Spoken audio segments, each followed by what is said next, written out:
오늘은 제 11 강의 강한 현장 구축 방법 네 번째 자율관리 원칙에 관해서 말씀을 드리겠습니다. 대부분의 경영자들은 결과인 열매에 관심이 많죠.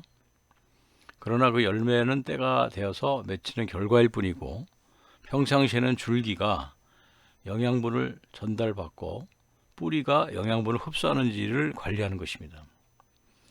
영양분의 흡수는 뿌리가 합니다.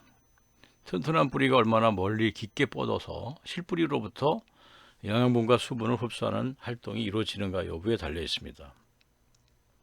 농부가 주의하는 것은 뿌리의 역할과 기능이며 영양분 있는 토양입니다. 공장도 마찬가지입니다. 뿌리는 현장이고 줄기는 관리 기능이고 열매는 경영 성과입니다.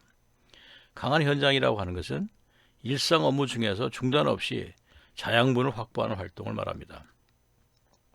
과정에 충실하고 과정을 관리한다는 말이죠.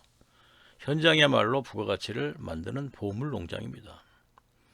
뿌리의 가장 큰 기능 수행은 보이지 않는 곳에서 자율관리 기능을 수행하는 것입니다. 보이는 나무와 줄기와 가지보다 보이지 않는 뿌리의 기능이 더 중요합니다. 뿌리는 심장 같은 자율 기능이죠. 시켜서 일을 하는 것이 아니라 스스로 자발적으로 능동적으로 일합니다. 손과 발은 머리가 시킬 때 일을 하지만 자율 기능인 심장, 간 등은 알아서 스스로 합니다. 대뇌 기능과 자율 기능의 차이를 말합니다. 현장의 기초 질서 유지와 기본 준수 활동은 시켜서 하는 것이 아니라 자발적으로 스스로 알아서 반복적으로 자동적으로 해야 하는 것입니다. 과연 우리의 현장이 그러한가요? 사람의 생각이 바뀌어서 행동이 바뀌고 행동이 바뀌어야 인생이 바뀌고 인생이 바뀌면 운명도 바뀝니다. 사람을 바꾸는 문제인 것입니다. 사람을 어떻게 바꿀 수 있는가를 연구해야 합니다. 오랜 기간 연구한 결과 사람의 행동이 바뀌는 데는 단계가 있음을 알았습니다. 첫째는 마음을 열게 해야 합니다.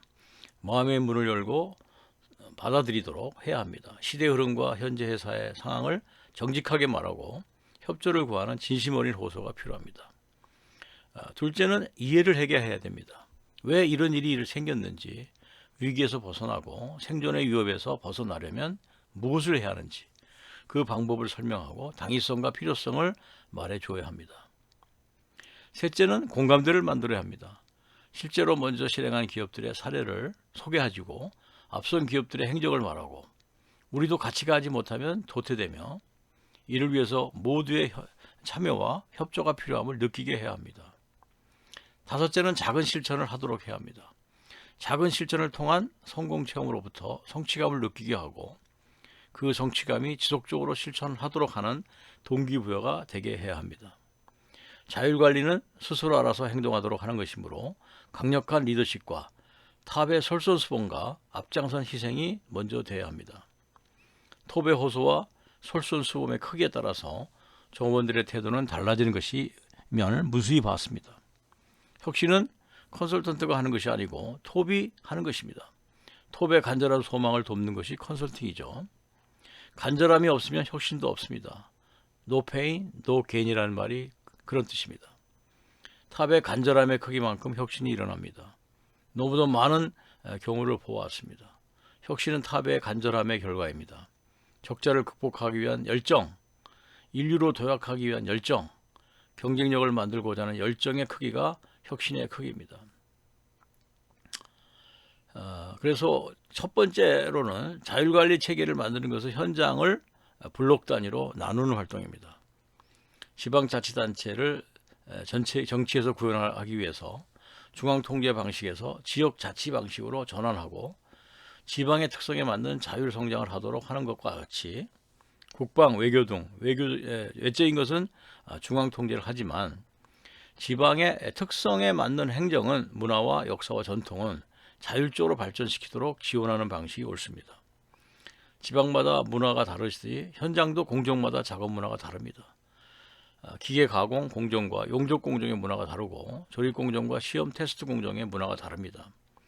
문화는 행동 양식을 결정하는 중요한 수단이죠. 기계 작업은 정밀도와 섬세함이 필요하다면 조립은 작업 조건과 작업자의 스킬이 중요합니다. 검사의 요구는 엄격한 검사가 필요하다면 생산하는 사람은 효율을 중시해야 합니다. 문화는 행동과 사고를 결정하는 중요한 인자입니다. 문화는 서로 간의 공감대가 있기 때문에 협조와 협력이 자연스럽게 잘 될 수 있습니다. 자율적 분위기가 형성되죠. 그러므로 블록 단위의 구분은 자율관리할 수 있는 범위와 영역을 정하는 중요한 방법이라 할 수 있고, 같은 기질과 같은 작업 문화와 방법이 필요한 동질감을 형성시켜서 서로의 도움이 필요하기 때문에 협조도 잘 된다고 할 수가 있겠습니다. 따라서 강한 현장을 구축하는 방법 중에 네 번째는 서로 협업하고 스스로 지켜나가는 자율관리의 원칙임을 말씀을 드렸습니다.